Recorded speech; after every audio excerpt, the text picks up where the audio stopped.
so far, Israel has launched hundreds of ballistic missiles into Iran, striking 35 critical sites during Operation Rising Lion. Now, new reports out today indicate there is damage to the infamous underground nuclear facility in Natanz. The former Israeli ambassador to the United States, Michael Oren, joins us shortly from Tel Aviv. And Fox team coverage is ready. Mark Meredith will have live reaction from the White House. We start, though, with our senior correspondent, Mike Tobin. He is live in Tel Aviv. Are Iranians fleeing Tehran amid this fighting? We know what's going on there in Israel. What's happening in Iran? Well, as far as the missile attacks that are coming out of Iran, their size and intensity have decreased dramatically. They're flaccid.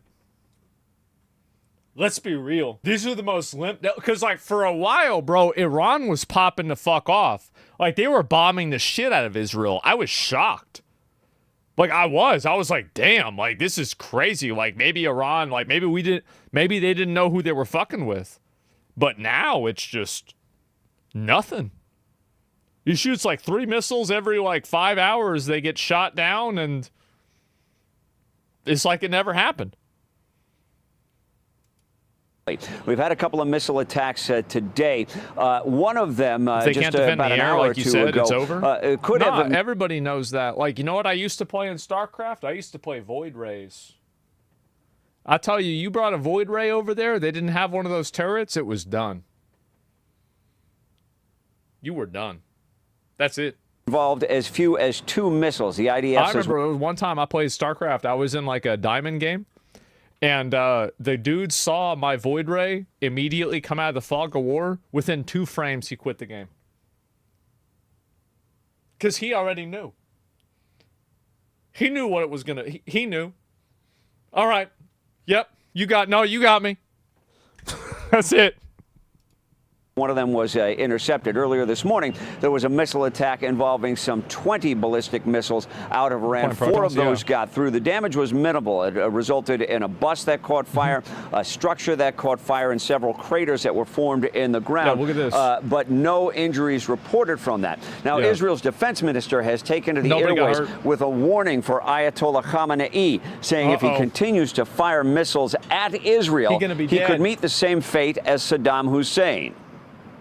I warn the Iranian dictator from continuing to commit war crimes, firing missiles at Israeli citizens. He should remember what happened to the dictator in the country neighboring Iran, who took this path against the state of Israel. I mean, there's a reason he's underground right now, right? I mean, like, fuck, I would be too. I'd be terrified. And that is in line with the Truth Social post we Trump quote, "I'm not in the mood to negotiate."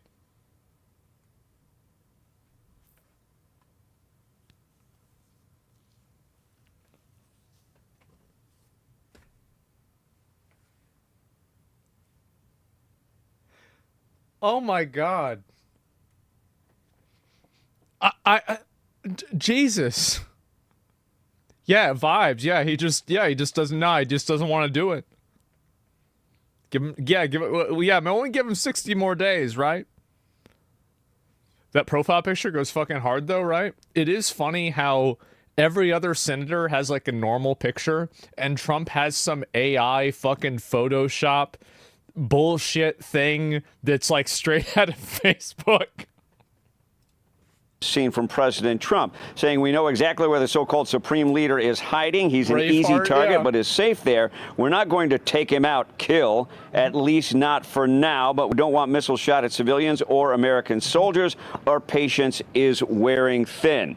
Now, Israeli fighter jets, meantime, have been busy in the skies over western Iran. Israel claims to have hit dozens of surface-to-surface missiles. The IDF says they also hit air defenses like surface-to-air missiles and radar, backing up Israel. Somebody says, I don't want to get involved in a conflict or war, but I feel like soldiers would gladly follow Trump's orders.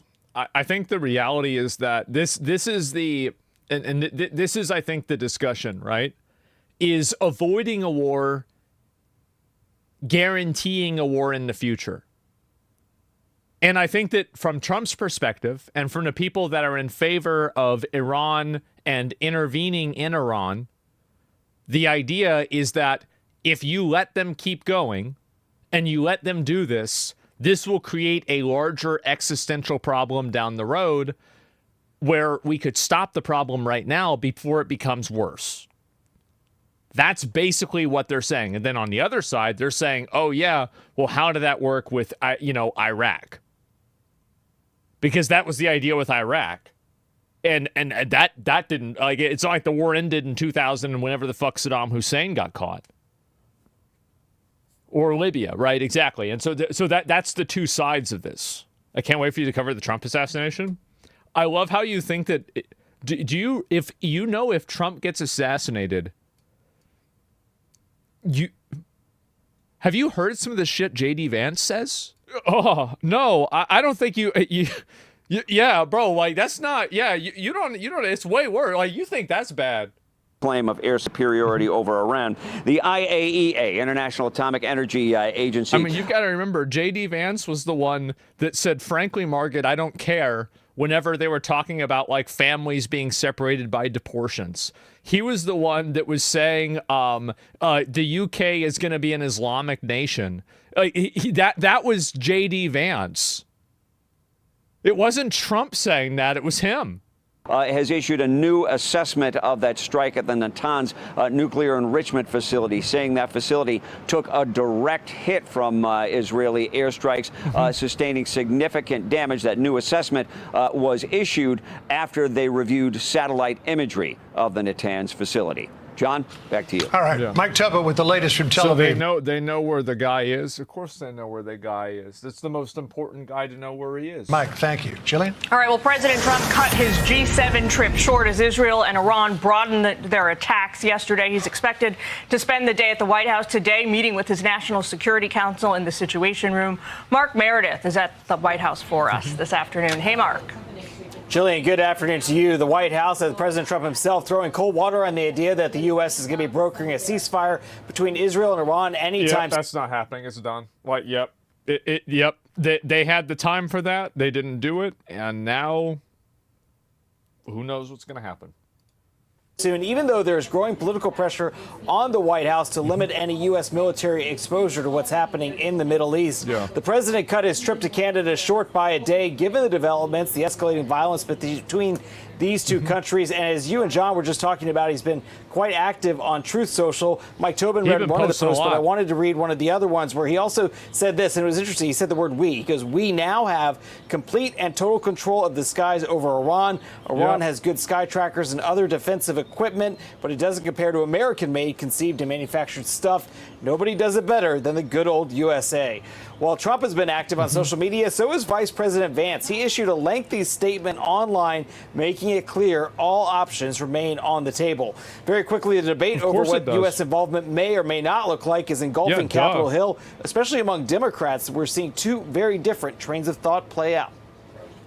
They have to be held accountable for what they've done. They are the ones that built and created the proxies like Hamas and Hezbollah and put our whole region in this kinds of chaos. I happen to believe he's right.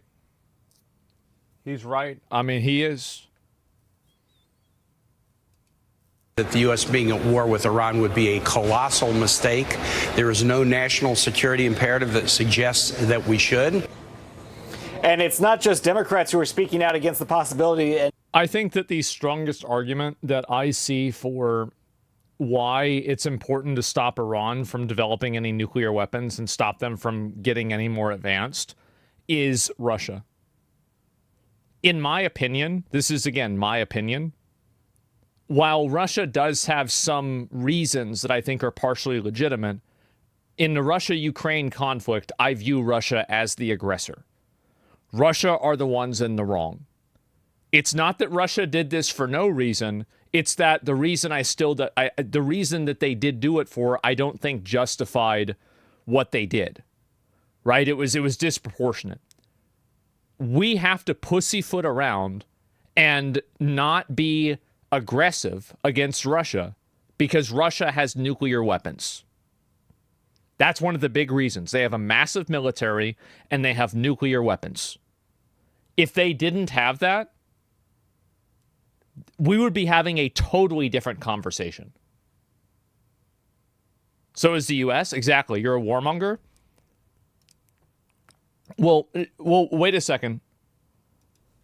You're saying this. So actually, wait. Remember what I said before? There's no.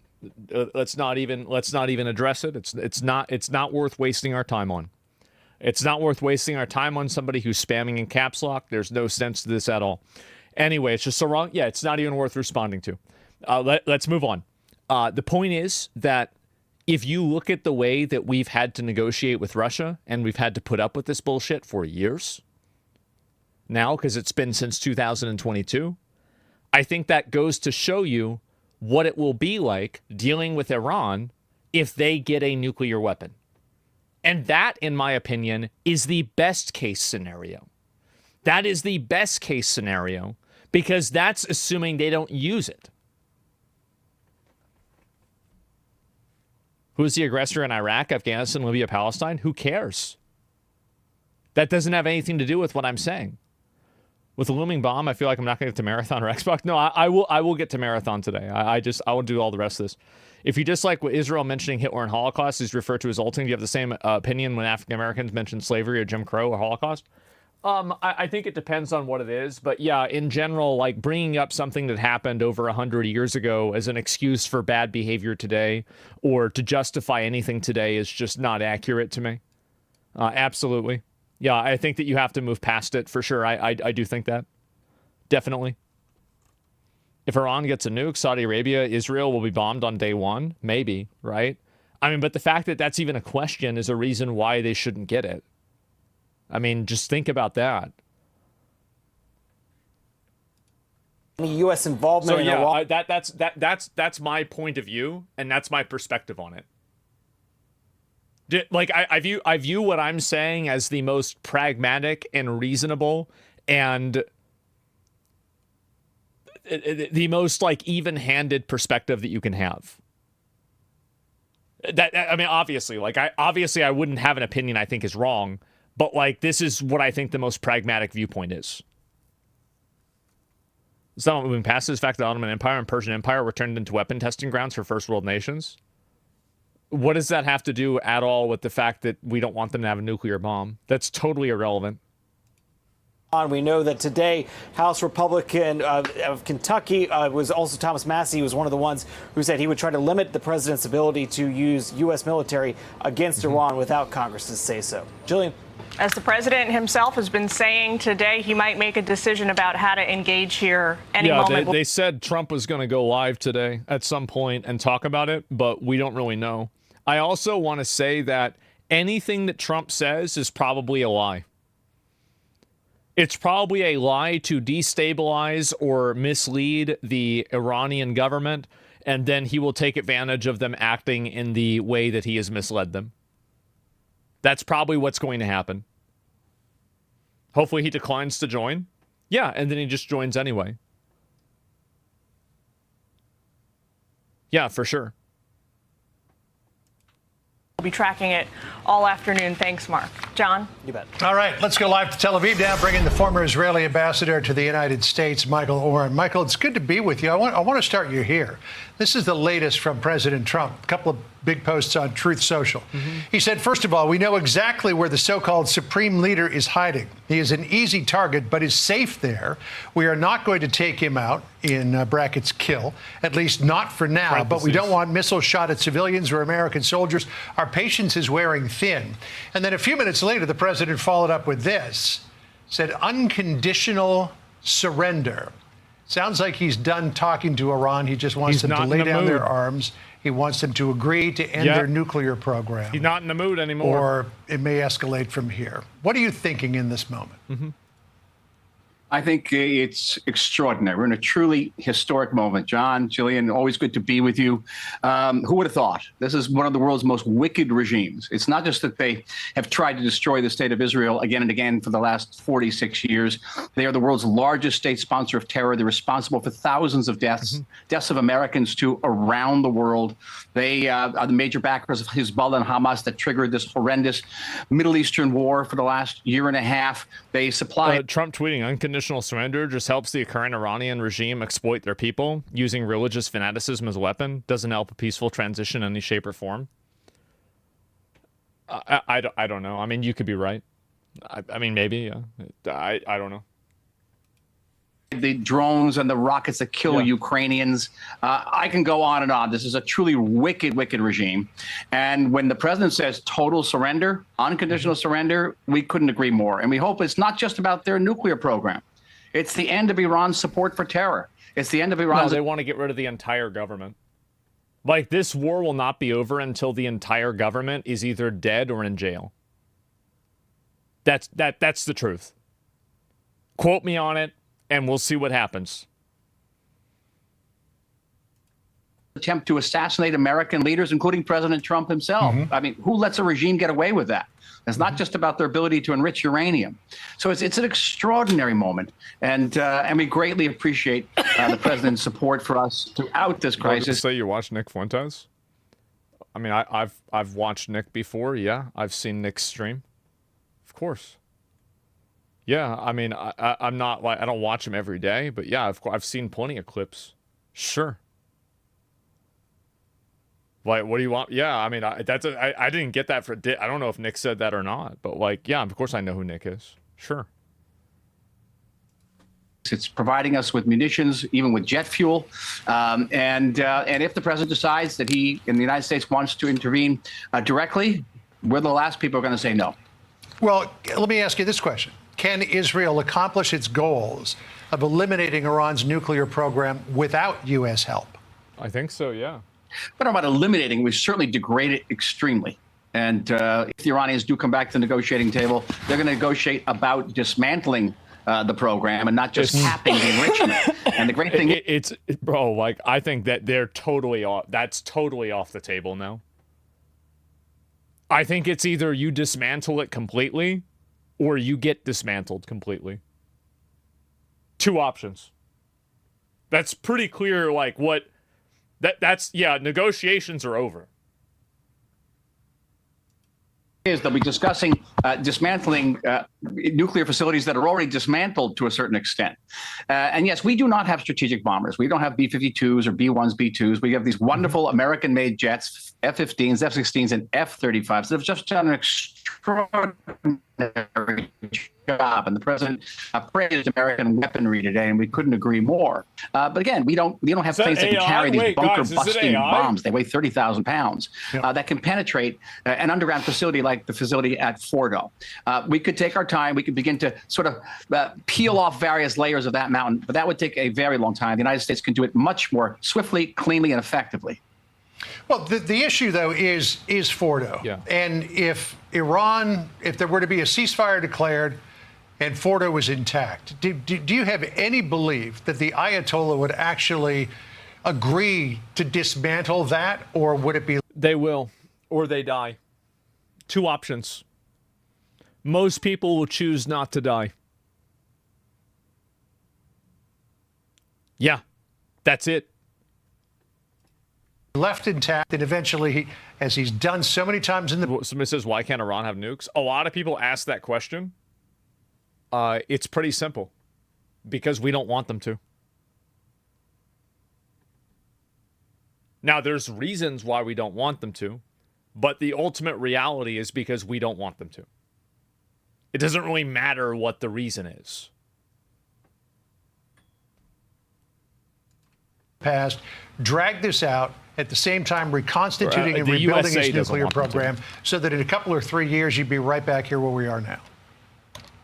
Exactly. That's our feeling, too. That the vibes are off. The whole architecture of the Iranian nuclear program has to be dismantled and has to be verified, whether it's dismantled through an agreement or dismantled through a kinetic measures, as they say euphemistically, by military measures. Kinetic measures? Bro, this is some next level euphemisms. I've never heard that before. Oh my God. Disabled by kinetic measures, like kinetic diplomacy. That is okay. That's insane. Too. That's the goal, though. That's a good one. I would stress it shouldn't be just about the nuclear program. It has to be what we used to call, sort of the euphemistically, Iran's malign behavior, as if Iran was sort of wrecking its room in some way. Iran. True. The sponsor has killed hundreds of Americans. in Beirut, as you remember, John, assassinated American leaders, everyone from John Bolton to Mike Pompeo to the president himself. And by the way, they tried to assassinate me when I was in Washington, D.C. So Iran's trying to kill a bunch of people. Yeah. I mean, like, again, that's a lot. Gaddafi gave up his shit and he was killed and sodomized within a month. The same shit will happen to Iran when the citizens get a hold of Ayatollah. Yeah. Yeah, his best case scenario is that he goes to a completely different country that protects him. They don't care. These people are terrorists, and they should not get anywhere near a nuclear facility. So, you know, we talk about the head of the snake, and President Trump has said we know where the Ayatollah is. He's safe for now, Russia, yeah. at least. Apparently, there are reports that the president vetoed the idea that Israel would take him out. Senator John Fetterman was on Fox earlier today and said he thought that was a mistake. Listen here. I think they should have targeted him, absolutely taken him out. I think the way Israel operates, they just take out the leadership just like they did with Hezbollah. I don't agree. I see what he's saying, but I don't agree. I think that it's important to hold that card as long as you can.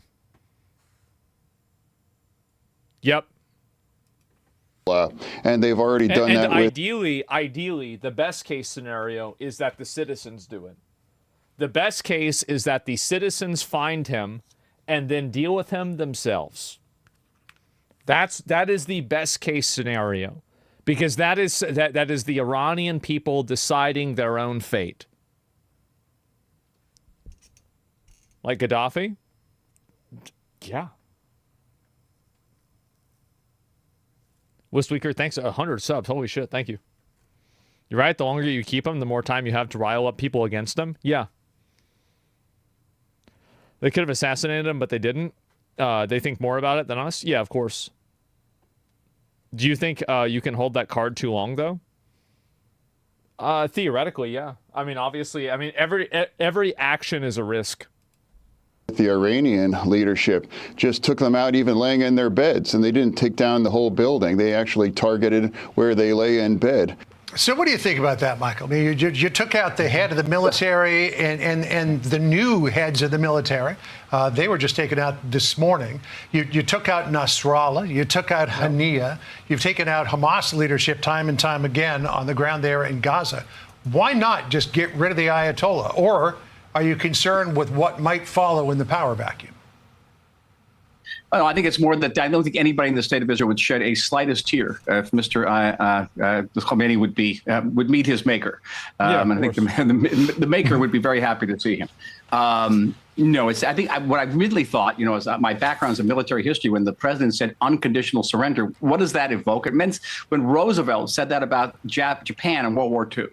And when Japan surrendered, Roosevelt and the Allies said, well, we're going to keep Emperor Hirohito, even though he bears a tremendous amount of responsibility for the attack on Pearl Harbor and the horrors. Yeah, they didn't execute the emperor.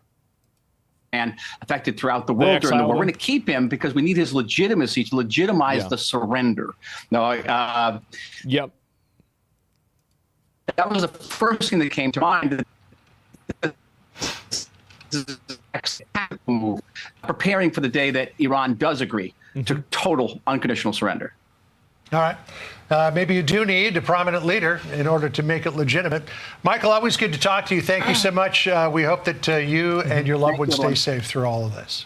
Somebody says they never surrendered. The emperor said we accept a change in circumstances. Yeah, accepting the change in circumstances is just about as much of a bullshit answer as kinetic diplomacy. Like, what are we talking about here? Bro, you're accepting it because you have to. You're done, bro. Like, you're cooked. Like, now, yeah, they're going to let him go out. Yeah, oh, you want to say it that way? Sure, go ahead. Who cares?